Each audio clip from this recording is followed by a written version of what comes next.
If you're like most people, then you probably think the best smartphone out there is the most expensive. But what if I told you that you can get a great smartphone for only $100? Now, it may not have all the bells and whistles of way more expensive devices, but it's a really capable device, and I promise you, it can do everything that you need it to do. Well, today I've partnered with Nokia Mobile to tell you about the Nokia G100, a device that most of you have probably never heard of. But you can get this device for as little as $100 depending on your location.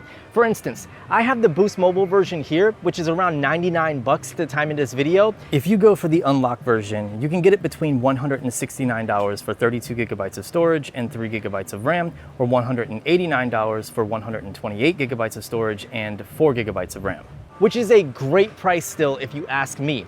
In fact, this phone comes with features that you won't find on a $1,000 phone. For starters, the Nokia G100 features a microSD card slot that's compatible with cards up to 512 gigabytes. It also has a 3.5mm headphone jack. Oh, and guess what? This $100 smartphone comes with a charging brick. All three of these features are missing on most modern flagships. The design is modern, and it looks good in my opinion. On the right side of the phone, we have the volume rocker and a power button that also doubles as a fingerprint scanner. On the bottom, we have a USB-C port and a speaker. As for color options, at the time of this video, it's only available in the Nordic blue that I have here, but personally, I really like this color. It reminds me of the Pacific blue that the iPhone 12 Pro came in. While we're back here, take a look at that camera bump. It's so small and clean compared to some of the more expensive phones out there. On the front, we have a 6.5-inch HD Plus display with a V-notch at the top. For a 720p display, I think it looks pretty good. I mean, take a look at it compared to the Vivo V20 here. I don't think that looks bad at all. In fact, the content consumption experience as a whole is quite good on this phone. I've watched several YouTube videos and played a few games. Even the single down-firing speaker sounds pretty good. Just be careful not to cover it, because that can easily be done. Here's a quick example of what to expect out of the sound quality from this little tiny speaker.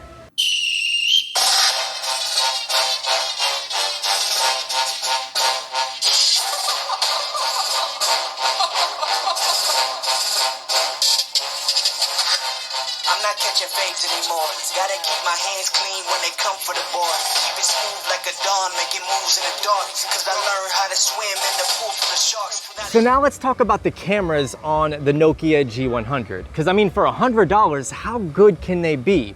Well, first let's go over the specs. On the back, there's a 13 megapixel main sensor, a 5 megapixel ultra wide, and a 2 megapixel depth sensor.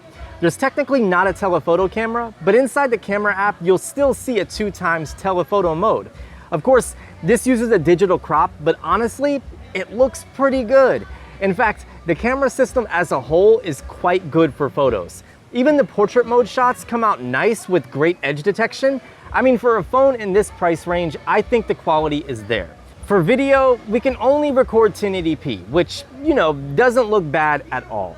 And since most social media platforms only support 1080p, I think it's fine. With that said, for photos, we have a dedicated night mode. It definitely helps squeeze out a little more from the camera when the lights go down. Let me know what you think of the night mode on the Nokia G100. Flipping the phone over, the front-facing camera isn't bad at all for photos. Again, keep in mind the price of this phone before judging the quality too harshly. Personally, I'm not upset at all when it comes to the quality of the cameras on the G100. I think that for most people that are trying to find a budget phone, they're gonna be fine with it.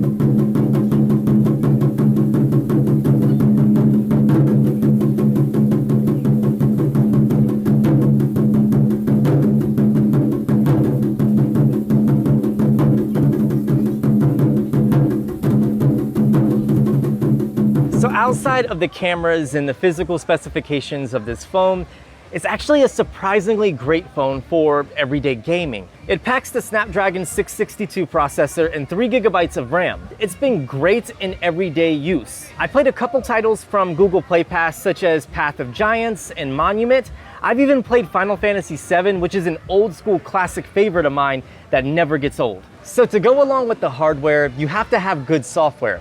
And I'm happy to say that the Nokia G100 has a vanilla version of Android 12. But that's a good thing because that's gonna allow the specs to be more optimized for the software to give you better everyday performance.